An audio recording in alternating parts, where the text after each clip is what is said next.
way. Okay. You just almost know you're going to have to swing with him, you know. Wow. It makes it a challenging shot. But like I said, the old man told me years ago, he said, if you could ever make your job, your hobby a job, you never work a day in your life. Never work. Man, how did you get in with the guys as far as the clubs to be a guide and everything? How did you get that I've always going? had pretty decent dogs. Okay. You know, pretty well-mannered dogs. Yes, sir.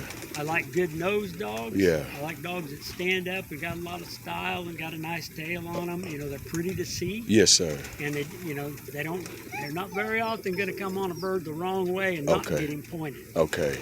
And that's the biggest thing you got to do when you're guiding is you can't have your dogs taking out the custom of the bird before he gets as best a shot as he can. So with that soft mouth, is that something you could train in, or that's as just far on the retrieve? Yeah, on the retrieve. You can train that and have them soft mouth, or do some dogs already just kind of have it? Some dogs have it naturally. Most dogs that are hard mouthed are made hard mouthed by their handlers. Because they get all excited, they shoot a bird for the dog. Okay. The dog runs over and he's kind of munching, and they go over, and all of a sudden it's a tug and war. I'm gonna beat the hell out of you. Blah blah blah blah blah. Pretty soon that dog's saying, "Okay, I'm eating." Yeah. You know, I got it. I'm eating every one. Right. Right. Usually, if you don't get excited, if he's munching on one, just kneel down and call him to you, and don't worry about grabbing it out of his mouth. Yeah. Take all over him for having that bird. Okay. And my trick is I'll just reach around when I'm ready to get him to release. I'll have my hand at his mouth, and I'll reach around and grab a hold of that flank skin. Yeah. And instantly he spits it out to see what you're doing. You know, life is essential part. You got all the tricks of the trade. Long, you know it all. Oh man, that is amazing. That is amazing. And like that, I'll give you another. Good night. I'll show you. I was amazed when I first come up how calm your dogs are.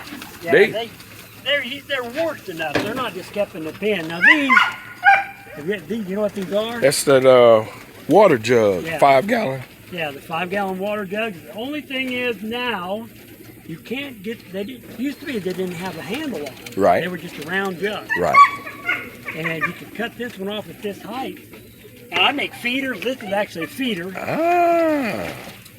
Upside down, that's 30 pounds of feed. Wow. And then it feeds out, they stick okay, I see now. They can't scatter it all. Yeah, they can't they'll get a little bit defecate scattered, in it. Yeah. They got to get in, and they can't, like the pigeons, they got to poop on everything. Exactly.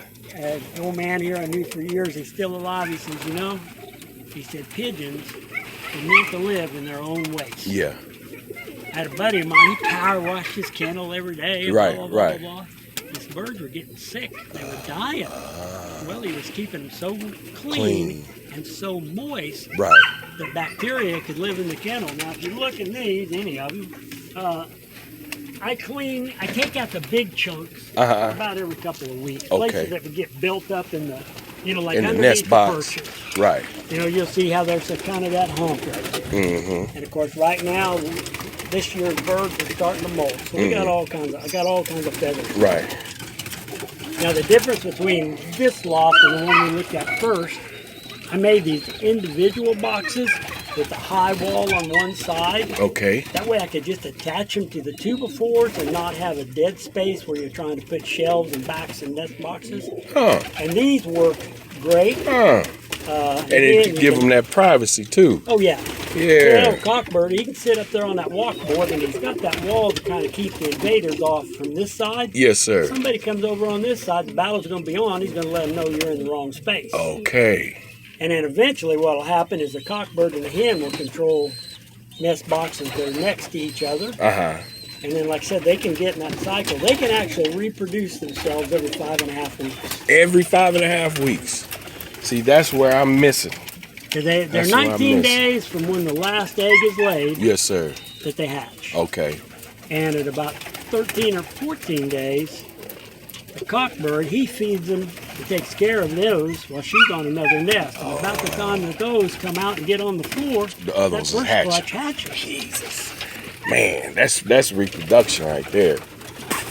Now some of these lofts I got a little bit crowded, you know, which will happen before the cool weather hits and guys go, oh, we got to train the dog.